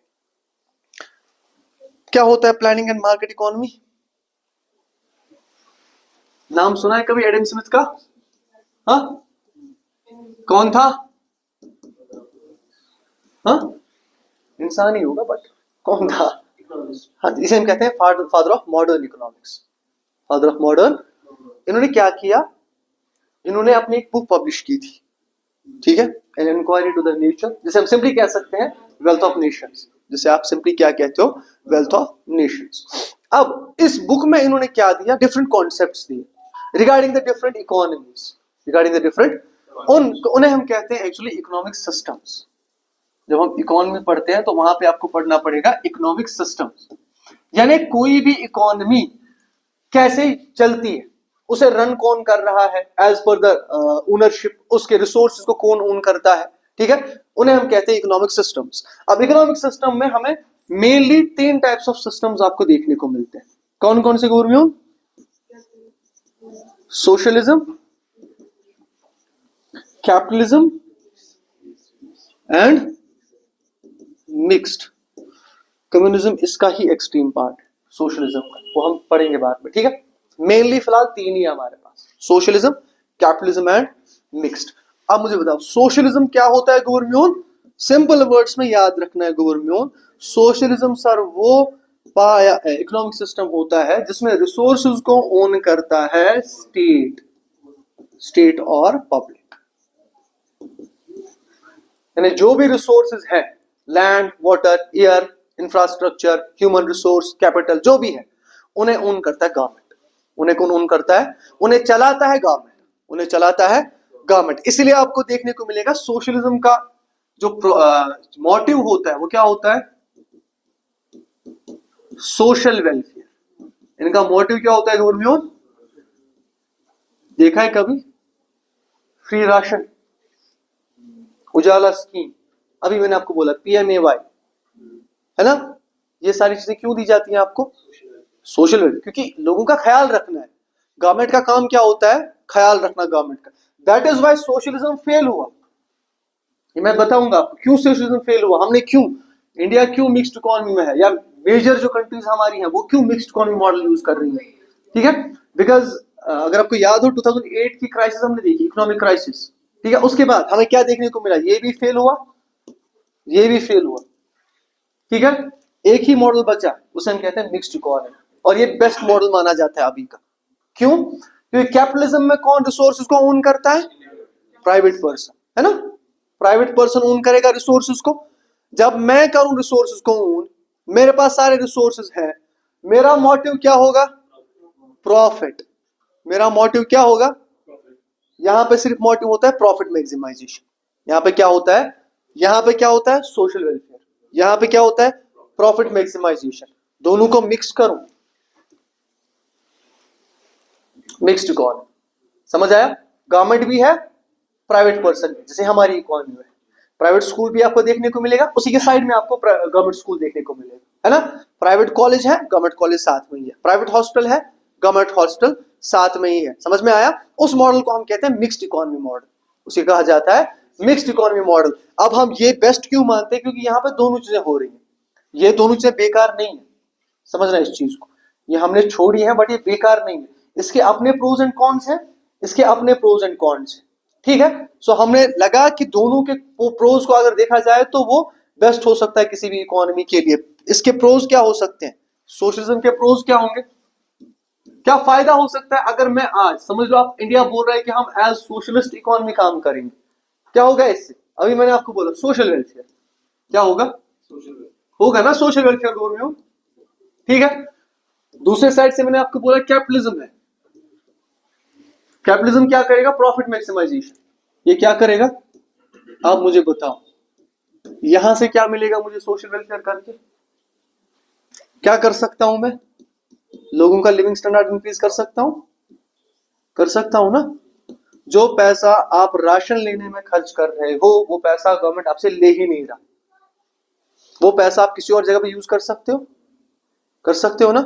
अच्छा मकान बना सकते हो, अच्छी एजुकेशन दे सकते हो अपने बच्चों को, तो मेरा लिविंग स्टैंडर्ड इंक्रीज हो सकता है इससे। इससे क्या होगा? इससे मुझे ग्रोथ मिलेगी, इससे मुझे क्या मिलेगी? इसलिए हम कहते हैं इट्स द बेस्ट मॉडल, क्योंकि इससे यही हमें लेके जा सकती है डेवलपमेंट की तरफ, यही हमें डेवलप्ड बना सकती है मिक्स्ड इकोनॉमी मॉडल। क्योंकि आपको पैसा भी चाहिए। देखो गवर्नमेंट पैसा कहां से लाता है? जब हम बजट पढ़ेंगे ना, अगर बजट हुआ आपके सिलेबस में, ठीक है, जब हम बजट पढ़ेंगे, फिस्कल पॉलिसी तो पढ़नी है ना, तो बजट जब हम पढ़ेंगे ना, तो आप देखोगे कि गवर्नमेंट एक से पैसा लेता है, दूसरे को देता है। वही होता है ना, डिस्ट्रीब्यूशन ऑफ इनकम होता है ना। आपसे टैक्स लिया, दिया किसको? रोड्स बनाए ना उसके, लोगों को स्कॉलरशिप्स दी ना, लोगों को फ्री एजुकेशन दी ना, लोगों को हॉस्टल्स दिए ना, तो वो पैसा वापस आपके पास ही आया। सो अमीरों से लेकर गरीबों को दिया जाता है, सोशल वेलफेयर। वहां भी थोड़ा सा लिविंग स्टैंडर्ड इंक्रीज हो रहा है, अमीर की वजह से जीडीपी इंक्रीज होता है। रिचेस्ट पर्सन क्या करते हैं? वो जीडीपी इंक्रीज करते हैं ना। किसे कहते हो GDP? Monetary value of all final goods and services, है ना, produced with in the country. जो भी गुड्स एंड सर्विसेज प्रोड्यूस हो रहे हैं हमारी इकोनॉमी में, उनका मॉनेटरी वैल्यू क्या है, उसे हम कहते हैं हमारा जीडीपी। कहते हैं ना जीडीपी। वो जीडीपी कैसे बनेगा? जब प्रोडक्शन होगी। प्रोडक्शन कौन करता है? Mainly private person. प्रोडक्शन कौन करेगा? प्राइवेट पर्सन करेगा ना, क्योंकि उसे प्रॉफिट मैक्सिमाइज करना है। अभी हम अपनी इकोनॉमी में देखें तो कौन सा पीएसयू आपको दिखता है आजकल हमारी इकोनॉमी में? पीएसयू का मतलब पब्लिक सेक्टर अंडरटेकिंग्स, मतलब गवर्नमेंट जो चलाता है, बस वो भी हम बेचने पे आए हैं। और पब्लिक सेक्टर अंडरटेकिंग, जहां से गवर्नमेंट को रेवेन्यू आ रहा है, क्या है वो हमारे पास? स्कूल्स है हमारे पास, कितना पैसा आता है वहां से? उससे ज्यादा सैलरीज हम देते हैं। हाईवेज है ना। लेकिन क्या है, जितना हमने खर्च किया हुआ ना, उससे कम ही हमारे पास आता है। ठीक है, चाहे वो इंडस्ट्रीज हो गवर्नमेंट की, इन्हें हम कहते हैं इसीलिए कि they are the white elephants. जो गवर्नमेंट बोलता है ना, हमारे पास रेलवेज है, बाकी सारी चीजें, हमारे पास पैसा नहीं है उनका। ठीक है, उतना पैसा नहीं आता। मेनली हमारा जो, जब हम बजट पढ़ेंगे तो हम पढ़ेंगे सबसे बड़ा जो रेवेन्यू मॉडल है हमारी कंट्री में, दैट इज टैक्स ओनली। जो गवर्नमेंट का सबसे बड़ा रेवेन्यू मॉडल है, जहां से पैसा गवर्नमेंट को आता है, वो सिर्फ टैक्स है और कोई नहीं है। ठीक है, सो ये क्या कर सकते हैं, ये दोनों चीजें एक साथ डेवलपमेंट दिला सकते हैं। ये हमें पढ़ना है वहां पे कि आप कैसे, प्लानिंग इकोनॉमी क्या होती है, क्योंकि सोशलिज्म को ही हम कहते हैं सेंट्रली प्लान्ड इकोनॉमी। वही होता है प्लानिंग इकोनॉमी। कैपिटलिस्ट को ही कहा जाता है मार्केट इकोनॉमी, ठीक है, या प्राइवेट इकोनॉमी। तो कैपिटलिज्म और सोशलिज्म आपको यहाँ पे पढ़ना है। हम बाकी चीजें भी पढ़ेंगे, हो सकता है थोड़ा सा डेप्थ में पूछा जाए क्वेश्चन। कम्युनिज्म और सोशलिज्म में क्या फर्क है फिर? सोशलिज्म है ना, सोशलिज्म मैंने आपको अभी समझाया क्या होता है। रिसोर्सेज कौन ओन करता है? State, government. कम्युनिज्म में कौन ओन करता है? नहीं, कम्युनिज्म में कौन करता है? कम्युनिटीज। यहां पे कौन ओन करता है? कम्युनिटीज ओन करती है। इसीलिए हम कहते हैं कि सोशलिज्म किस हिसाब से काम करता है? इसका प्रिंसिपल है इक्विटी। सोशलिज्म का प्रिंसिपल क्या होता है? इक्विटी। कैपिटलिज्म, कम्युनिज्म का प्रिंसिपल होता है इक्वालिटी। फर्क क्या है दोनों में? इक्विटी का मतलब क्या होता है गुरुम्योन? As per the ability, as per the, आप लोग ग्रेजुएट हो ना, तभी एसएसबी का फॉर्म भर सकते हो। समझ में आया? कोई और ग्रेजुएट नहीं है, वो फॉर्म नहीं भर सकता। That is as per the ability, as per the ability, कि आपके पास एबिलिटी है तब जाके आपको कोई काम मिल सकता है। इक्वालिटी का मतलब सबसे, समझ में आया? इसीलिए हम कहते हैं this is the extreme form of socialism. ये क्या होता है? एक्सट्रीम फॉर्म सोशलिज्म की होती है। मतलब ये है, इसकी सिंपल एग्जांपल अगर मैं आपको दूं, अगर ताहिन गैर फॉर एग्जांपल बच्चन रेनित कम्युनिज्म में मैं वो खा सकता। समझ आया? क्यों? इक्वालिटी है ना। रिसोर्स किसका है? कम्युनिटी का। तो जो भी आपके पास है वो किसका है? वो कम्युनिटी का है। अगर से गैरशी फॉर एग्जांपल नहीं है, हर कर्ज नहीं है, ठीक है, वो कोई भी ले सकता है अचानक से, ये मेरी भी है। सोशलिज्म कहता है कि नहीं, एज पर द एबिलिटी। समझ में आया? इसीलिए हम कहते हैं it is the extreme form of socialism. इसलिए हम कभी भी यूज नहीं कर पाते। ठीक है, पॉलिटिकली ये सब बहुत सारे लोगों की आइडियोलॉजीज हैं, लेकिन इकोनॉमिकली ये कोई भी अडॉप्ट नहीं कर सकता, क्योंकि इसमें पंगे होंगे। ब्रूस क्या रिश्ता घर में मारन दीदी, है ना। Economic reforms in India after the independence, इसमें हमें दो हिस्सों में डिवाइड करना है इसको। ये हम दो हिस्सों में डिवाइड करेंगे। एक होगा प्री 1991, दूसरा होगा पोस्ट 1991। क्यों हम अलग अलग पढ़ेंगे इसको? हाँ जी, क्योंकि हमने एक बहुत बड़ा रिफॉर्म यहाँ पे लिया था, मेजर लिया था 1991 में। इसीलिए हम इस एरा में देखेंगे कि हमारी इकोनॉमी क्लोज्ड इकोनॉमी थी। इस एरा में हम देखेंगे यहाँ पे हमारी इकोनॉमी ओपन इकोनॉमी बन गई। समझ आया? यहां तक जो भी हम पॉलिसीज लाते थे, जैसे हमने डिफरेंट इंडस्ट्रियल पॉलिसीज लाई, यहाँ पे हम इंडस्ट्रियल पॉलिसीज पढ़ेंगे, इंडस्ट्रियल पॉलिसीज ऑफ 1948, 1956, ठीक है, एक्स्ट्रा हमें इंडस्ट्रियल पॉलिसीज पढ़नी है। इसके बाद हमने पॉलिसीज को चेंज किया, जिन्हें आप कहते हो इकोनॉमिक रिफॉर्म्स ऑफ इंडिया या इकोनॉमिक रिफॉर्म्स ऑफ 1991, 1990, या सिंपल वर्ड्स में जिन्हें हम कहते हैं LPGs, liberalisation, privatisation and globalisation. Simple words में इतना याद रखना है कि 1991 से पहले हमारा जो भी इंडस्ट्रियल सेक्टर था उस पर बहुत ज्यादा रेस्ट्रिक्शंस थी। समझ में आया? लेकिन जब पोस्ट 1991 की हम बात करते हैं तो हमने सारे रिस्ट्रिक्शंस को हटा दिया। सिंपल है, इतना आइडिया इतना है, ठीक है। कि प्री 1991 में इंडस्ट्रीज पे बहुत ज्यादा बर्डन था, चाहे वो आपका लाइसेंसिंग का बर्डन हो, चाहे वो आपका डिफरेंट टैक्स रिफॉर्म्स का बर्डन हो, चाहे वो आपका इवैल्यूएशन का बर्डन हो, ठीक है, या उसके साथ साथ प्रोडक्शन का बर्डन भी। कि आप यहाँ पे हम सिंपली कहें तो यहाँ पे हमने कैप्स रखे हुए थे, डिफरेंट कैप्स, ठीक है, कि एक इंडस्ट्री कितना प्रोड्यूस कर सकती है, इससे ज्यादा प्रोड्यूस नहीं करना, ठीक है। हमने यहाँ पे एफडीआई जो हम आज लेते हैं ना, फॉरेन डायरेक्ट इन्वेस्टमेंट्स, वो यहाँ पे हम नहीं लेते थे। क्यों? क्योंकि हमारी इकोनॉमी आजाद होके आई थी। इट इज 1947 टू 1991, ठीक है। अब 1947 के बाद अब हम बेचारे इतने परेशान थे अब खुद ही, क्योंकि हमारा सब कुछ लूट के लेकर गए थे लोग, है ना। हम और ऊपर से बंटवारा, ठीक है, ऊपर से आपको जंग देखनी पड़ी पाकिस्तान के साथ, चाइना के साथ, ठीक है, बांग्लादेश छोड़ना पड़ा, छुड़वाना पड़ा, छोड़ना नहीं छुड़वाना पड़ा बांग्लादेश, ठीक है। पाकिस्तान के साथ इतने जंग लड़ने पड़े, चाइना के साथ जंग लड़ने पड़े, पॉवर्टी आपको देखने को मिलती थी हमारी कंट्री में, है ना, लैक ऑफ इंफ्रास्ट्रक्चर हमारी कंट्री में था, जीरो एजुकेशन थी, जीरो पर कैपिटा इनकम था। तो हमारी इकोनॉमी को बड़ा करने के लिए हमें पॉलिसीज उस तरीके से बनानी पड़ी, है ना। इसलिए हम कहते हैं कि यहाँ पे हमने क्या रखा था, कैप्स, कि बाहर का पैसा अभी मत आने दो यहाँ। क्यों? क्योंकि अगर हम बाहर का पैसा यहाँ पे आने देंगे तुमने ना पूछो और वापस। हम चाहते थे हमारी इंडस्ट्रीज ही पहले सेटअप हो, हम अपनी ही इंडस्ट्रीज को क्या करना चाहते थे, फ्लोरिश करना चाहते थे, कि पहला हमारा अपना इंडस्ट्रियल सेक्टर बेस्ट बने, हमारा पहला एग्रीकल्चरल सेक्टर बेस्ट बने, तब जाके हम दूसरों के साथ ट्रेड करेंगे, क्योंकि ट्रेड तब होगा जब सरप्लस होगा, है ना। आप जब देखते हो न्यूज़पेपर्स देख लो, जब हम करगिल वॉर लड़ रहे थे तो हमारे लोगों के पास तो जूते नहीं थे बेचारों के पास, सोल्जर्स के पास, तो हम कौन सी चीज बाहर बेच सकते थे उस टाइम पे? हमारे यहाँ पे खाना नहीं था, PL 480 हमने अमेरिका के साथ टाइप किया हुआ था, एग्रीमेंट किया हुआ था कि आप हमें अनाज भेजो।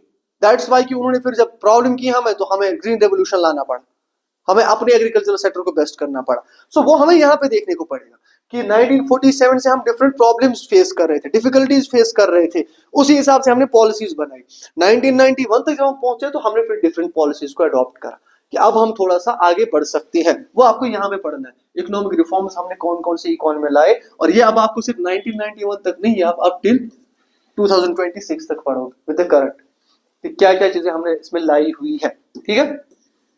सेकंड लास्ट इज वही concept and measurement of national income. क्या होता है नेशनल इनकम, नेशनल इनकम किसे कहते हैं? अब मुझे बताओ, नेशनल इनकम मैं कहता हूँ गुरुमियों कि नेशनल इनकम होता है क्या है सर? मॉनेटरी वैल्यू, किसका? हमारी प्रोडक्शन का, जो भी हम मेरे final goods and services produce हुए हैं उनका जो भी मॉनेटरी वैल्यू होता है, ठीक है, उसे मैं कहता हूँ सर नेशनल इनकम, उसी का कहा जाता है।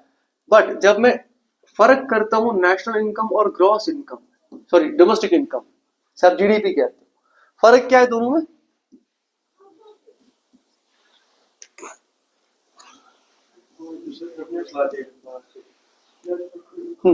वेरी गुड, तो सब पढ़ा हुआ है, फिर मजा आएगा क्लास में। देखो, जब मैं GDP की बात करता हूँ ना, this is the domestic concept, है ना। ये जब मैं पढ़ता हूँ इट इज इकोनॉमिकल कॉन्सेप्ट। कैसे? समझ लो, GDP की मैं बात करता हूँ तो मैं कहता हूँ sir the value of all final goods and services produced by the residents and non-residents of a country within the domestic territory of a country, within the domestic territory of a, क्या होता है domestic territory बोल रहे हो? बस polity में आप अलग पढ़ोगे डोमेस्टिक टेरिटरी, इकोनॉमी आपको अलग पढ़नी पड़ेगी। इसलिए मैंने आपको बोला इट्स इकोनॉमिकल कॉन्सेप्ट, जब मैं पढ़ाऊंगा नेशनल इनकम, ये इकोनॉमिकल कॉन्सेप्ट बनेगा, ये फिर डोमेस्टिक कॉन्सेप्ट नहीं रहेगा। जब मैं आपको आज बोलूं कि डोमेस्टिक टेरिटरी क्या है हमारी, तो आप बोलोगे सर हमारी लैंड बाउंड्रीज। डेफिनेटली जो लैंड बाउंड्रीज हमारी इंडिया की है, नक्शा आएगा ना सामने, दिमाग में क्या आता है हमें, नक्शा इंडिया का आया ना। उसके बाद इंडियन ओशन, जैसे आप कहते हो SEZs, special economic zones, 12 nautical miles from the land border, है ना। ये हम पढ़ेंगे डेप्थ में, सिर्फ समझना है। सो वो हमारा यहाँ पे एक्सक्लूसिव राइट है हमारे कि हम कर सकते हैं कोई भी प्रोडक्शन प्रोसेस, कंजम्पशन या डिस्ट्रीब्यूशन या ट्रेड प्रोसेस। उसके बाद आता है हमारे इंटरनेशनल वाटर्स, वहां पे हमारा कोई भी हक नहीं होता है काम करने का, नहीं ना, एक्सक्लूसिव राइट नहीं है आपका कि आप वहां से कोई चीज नहीं कर सकते, ठीक है। आप सिर्फ 12 नॉटिकल माइल तक कर सकते हो, ठीक है। बट अगर मैं कहूँ आपको कि इंटरनेशनल वाटर्स में मेरी शिप्स जा रही है, ये शिप भी मेरी डोमेस्टिक टेरिटरी मेरी, which is operated by the resident of the country.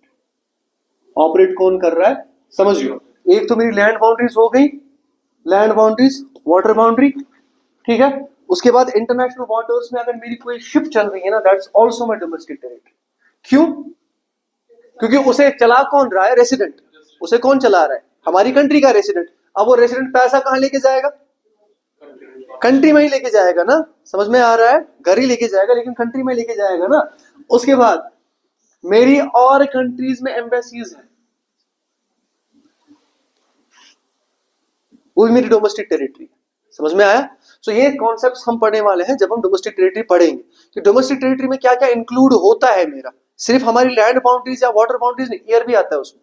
पिछली बार जब हमारा पाकिस्तान के साथ जंग हुआ था, उन्होंने एयर स्पेस बंद कर दी थी, किसी के बाप की थोड़ी है, हाँ उनके बाप की है, डोमेस्टिक टेरिटरी है ना उनकी, वो कर सकते हैं कि हम भी कर सकते हैं, कल जाके और एक कंट्री ने बंद कर दी, है ना, क्योंकि उनकी डोमेस्टिक टेरिटरी में आता है, वो कर सकते हैं बेचारे बंद, वैसे ही हम भी बंद कर सकते हैं। सो लैंड, वाटर, एयर, ये डोमेस्टिक टेरिटरी आती है। प्लस जो जो चीजें रेसिडेंट ऑफ ए कंट्री चला रहा है, वो सारी चीजें मेरी बन जाती है डोमेस्टिक टेरिटरी।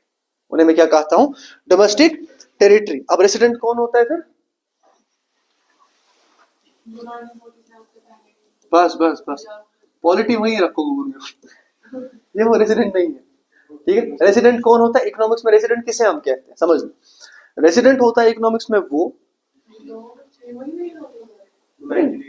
जो कम से कम 1 साल, इसलिए बोला मैंने इकोनॉमिक्स का बहुत सारी चीजें अलग है, पॉलिटी अलग है, ठीक है।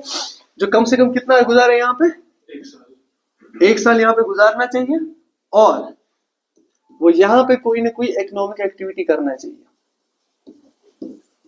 वो क्या करना चाहिए, इसीलिए याद रखना, resident can be anyone, resident can be, he may be the citizen of America, समझ में आया, he may be the citizen of other country, ठीक है, वो अलग बात है। जैसे विराट कोहली सिटीजन किस कंट्री का है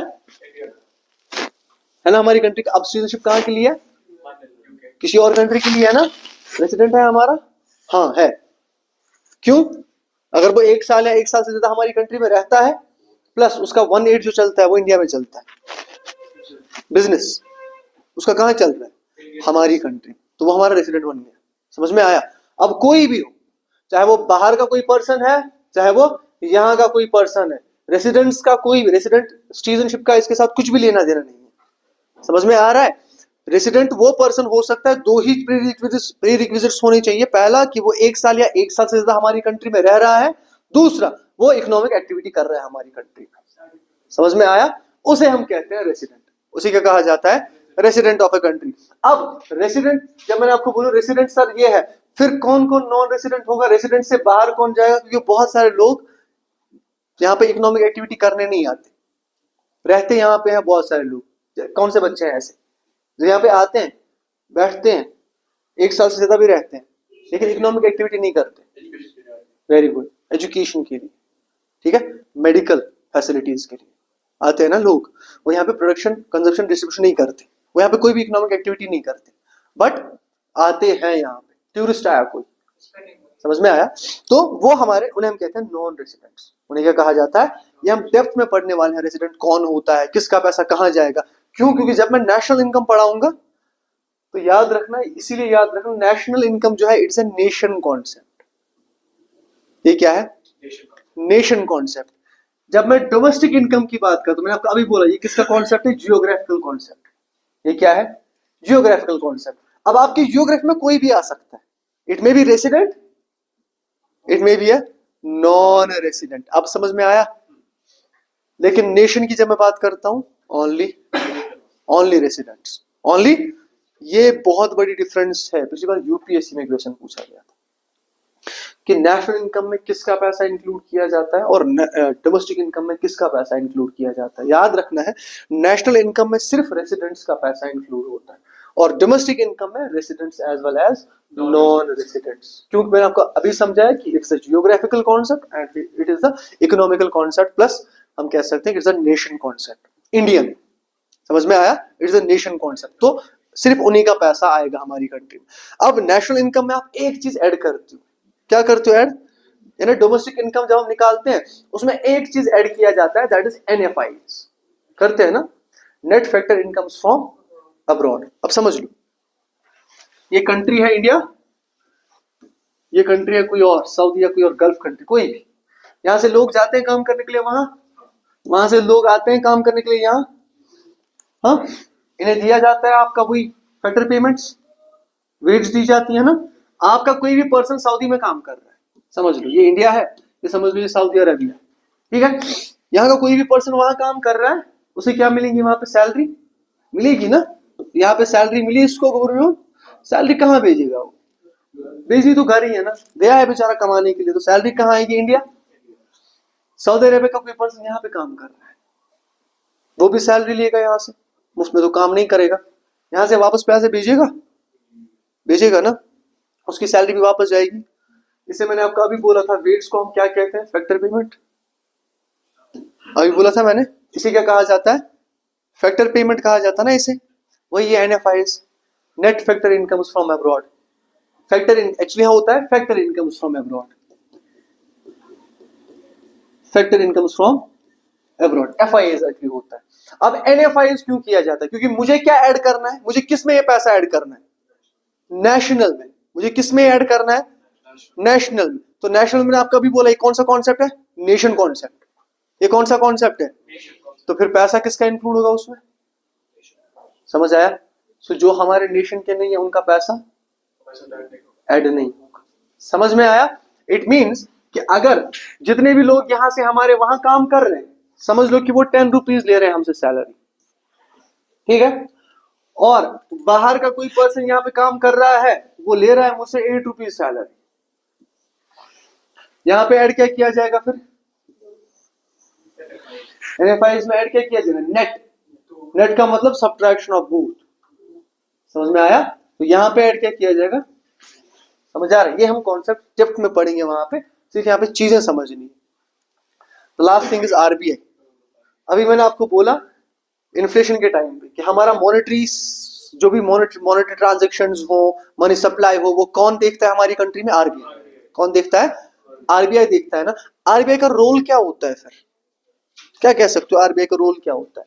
अभी मैंने आपको बोला एक तो काम है इसका मनी सप्लाई को रेगुलेट करना, मनी सप्लाई को रेगुलेट करना, पैसा कितना इकोनॉमी में जाना चाहिए, कितना पैसा इकोनॉमी से वापस आना चाहिए, समझ में आ रहा है। मनी सप्लाई को रेगुलेट करना। दूसरा देखो, जब हम, वेरी गुड, पैसों की बात आती है हमारे कान खड़े हो जाते हैं ना। करेंसी, करेंसी प्रिंटिंग है ना, करेंसी को प्रिंट किया जाता है, वो आरबीआई ही करता है, without the 1 rupee note and coins, उसे स्टेट गवर्नमेंट करती है, वो हम देखेंगे वहां पे मनी एंड बैंकिंग में। करेंसी को प्रिंट करना इनका काम होता है। और क्या होता है इनका काम, बैंकिंग सेक्टर काम कैसे करता है, मुझे बताओ पहले। आरबीआई के साथ मतलब कोई भी हमारा बैंकिंग पूरा सेक्टर जो है ना, होता है ना कुछ आरबीआई के साथ, हाँ जी,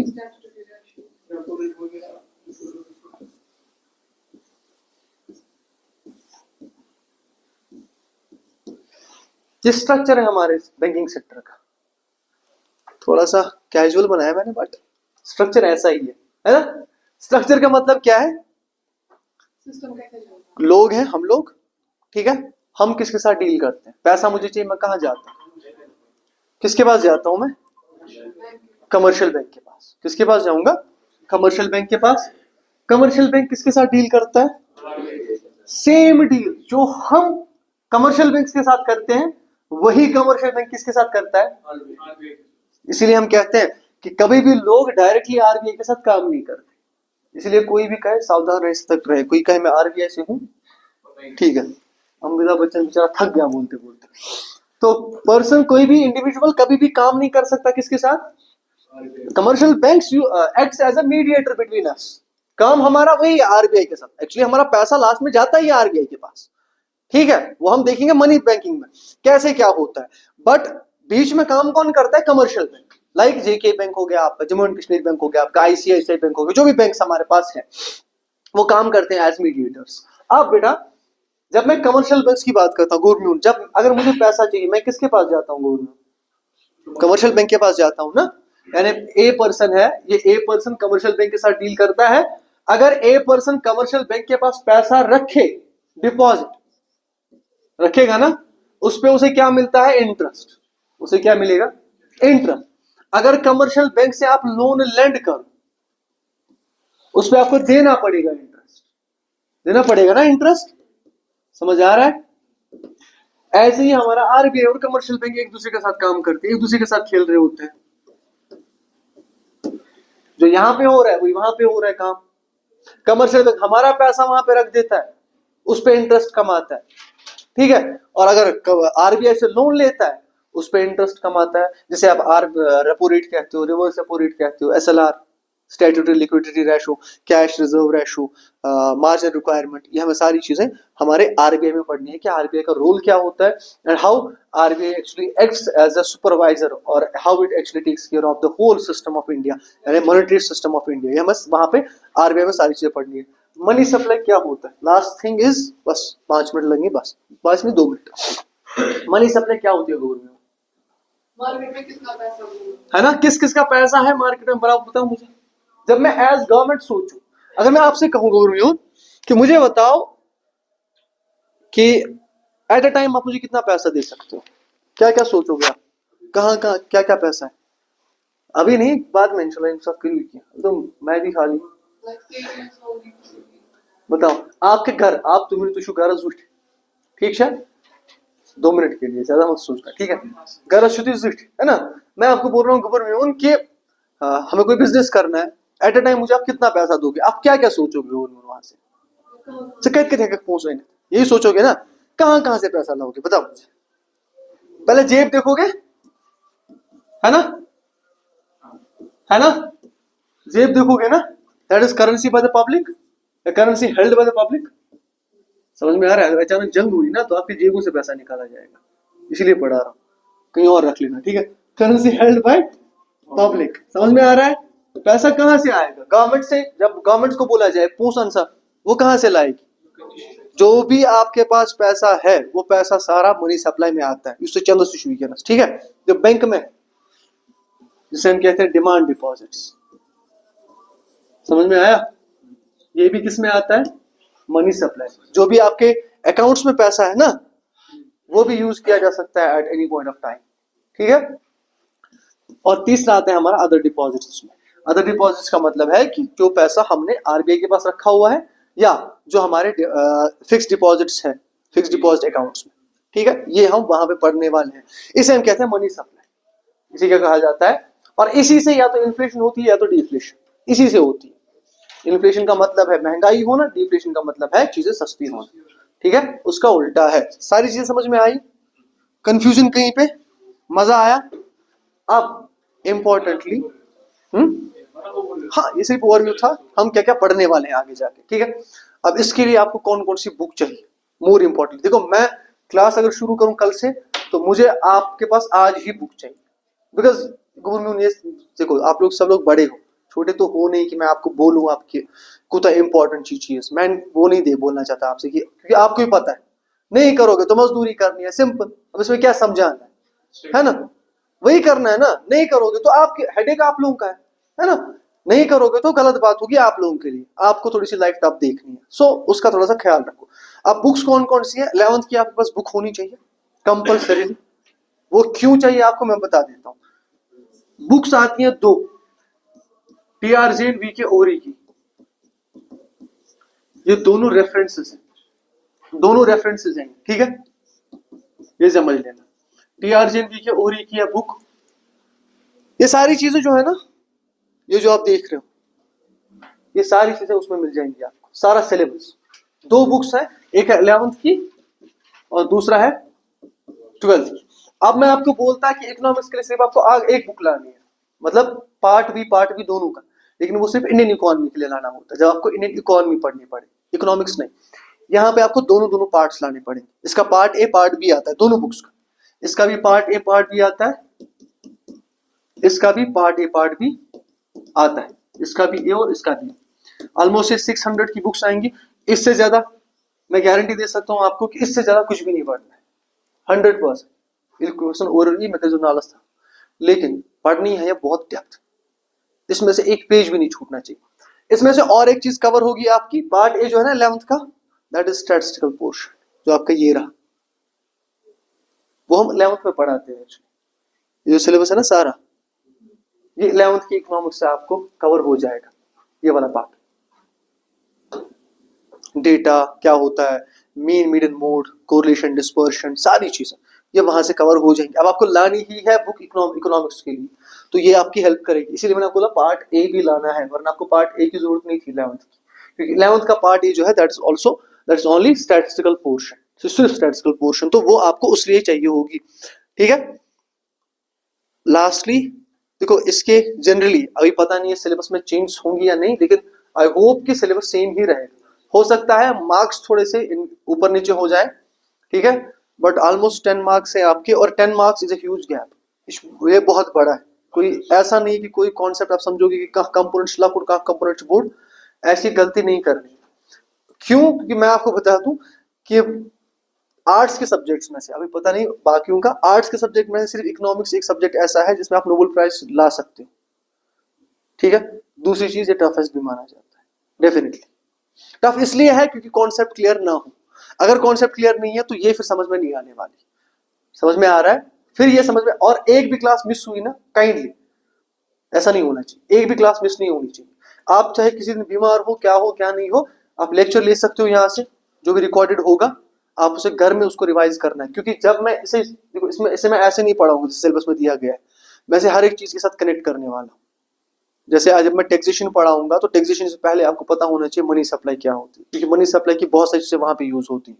तो मेरा एक प्रॉपर सिलेबस अपना रहेगा, मैं उस हिसाब से आपको पढ़ाऊंगा यही सारी चीजें, बट विद द कनेक्टिविटी, ताकि आपको समझ में आ सके। जैसे आप पहले बेसिक सब पढ़ेंगे हम लोग, फिर उसके बाद हम दूसरा नेशनल इनकम उठाएंगे, फिर उसके बाद हम तीसरा टैक्सेशन टॉपिक उठाएंगे, मनी एंड बैंकिंग उठाएंगे, फिर टैक्सेशन उठाएंगे, फिर बजट उठाएंगे, क्योंकि वो सारी चीजें इंटरकनेक्टेड है। क्योंकि मैं ऑलमोस्ट 7-8 साल से पढ़ा रहा हूँ इस फील्ड में, ठीक है, तो पता है आपकी चीजें कैसे बच्चों को समझ में आती है आसानी से, वो चीजें हैं। बुक्स कंपलसरी काइंडली आज ही आपको चाहिए, ये आपको आज ही लानी है, कंपलसरीली आपके पास होनी चाहिए। अगर फिलहाल नहीं ला सकते, मतलब इतना नहीं हो पा रहा है, अगर ये नहीं हो पाएगा इतना, मतलब एक साथ लाने की जरूरत नहीं है, फिर आप एक काम करो, फिलहाल के लिए इंट्रोडक्शन के लिए आपके पास 12th की पार्ट ए जरूरी होनी चाहिए इंट्रोडक्शन के लिए। जब तक हम इंट्रोडक्शन प्लस, हाँ, यहां तक जब हम पहुंचे कॉन्सेप्ट्स तक, ये आपको 12th से क्लियर हो जाएगा, 12th की बुक से, फिर उसके बाद बाकी सारी चीजें हैं। तो 12th की पार्ट ए आपके पास होनी चाहिए। कुछ पूछना है किसी को, कैसे क्या करना है? यहाँ पे कौन कौन रहता है रूम पे, पहले ये बताओ। रेंट पे ना कौन कौन रहता है? आप कहाँ से बेटा? से। अच्छा, बाकी लोग यहीं पे सारे, मतलब घर से ही आते हैं लोग। बेटा क्या होता है, एक ही चीज मैं बताऊंगा लास्ट में, मुझे पता है तुम लोग थक गए, ठीक है। द प्रॉब्लम इज कि आप देखोगे ना, मतलब जब भी रिजल्ट आता है ना, एसएसबी एसएससी किसी भी एग्जामिनेशन का, तो प्रॉब्लम होती है कि मैंने बहुत सी कमेंट्स ऐसी देखी है कि जम्मू से ज्यादा लोग जाते हैं, है ना। बहुत सारी कमेंट्स आप ये देखो कि जम्मू से बहुत सारे लोग जाते हैं, मतलब पता नहीं क्यों उनको शौक है ये सब चीजें लिखने का। बिकॉज मेरा उनके साथ कंट्राडिक्शन इस बात पे प्रॉपर है। मैं आपको बताऊं क्यों, क्योंकि देखो कब नोटिफिकेशन आई है, कल परसों आई नोटिफिकेशन एग्जामिनेशन की, और मैं आपको बता दूं कि आज से 15 दिन पहले मुझे एक जम्मू का लड़का कॉल कर रहा था कि सर मैं स्टार्ट करना चाहता, ठीक है। इट इज कि जो पहले स्टार्ट करेगा ना, वो रिवाइज भी कर पाएगा। इट इज नॉट, जब आप जम्मू देखते हो ना, जम्मू के सेंटर्स में देखो या बाहर बाकी सेंटर्स में देखो, बाहर भी आप देखो, द प्रॉब्लम इज कि हमारे कश्मीर में ये प्रॉब्लम होती है हमें कि उस थोड़ा हम पहले रुकते हैं। जैसे हमने आज सिलेबस देखा ना, हो सकता है आप में से कोई सोचे वाल कोड क्वेश्चन 5 तो क्लास, मतलब क्लास में आएगा वो कंटिन्यू, लेकिन रिवाइज सोचेगा कि वाल बकर पगा करो, कल करो, तुम कल करो। और मैं जेन्युइनली बता रहा हूँ आपको कि सिलेबस कब खत्म होगा तुम लोगों को पता भी नहीं चलेगा। ये कर मक लो इसके, कोई भी, मैं अपने की नहीं बता रहा, हर किसी सब्जेक्ट की। असल मसा जैसे मैं देख रहा हूँ ना यहाँ पे जो सिलेबस इकोनॉमिक्स का, मैं अपना बताऊँ आपको तो ज्यादा से ज्यादा ये 15-20 डेज की बात है पढ़ने में। वो 20 डेज कैसे निकल जाएंगे आपको पता भी नहीं चलेगा। द प्रॉब्लम इज कि जब आपको बर्डन पड़ता है ना, जैसे अभी आपको 3 सब्जेक्ट से पढ़ना है या 2 सब्जेक्ट्स पढ़ाने हैं, है ना, जितने भी कंपोनेंट स्टार्टेड हैं, आपको टाइम मिलेगा 1 बजे के बाद घर में मिलेगा ना, तो revise kindly, as a brother मैं आपको ये बात बोल रहा हूँ कि रिवाइज काइंडली आप लोग करोगे, कंपलसरी रिवाइज करना है।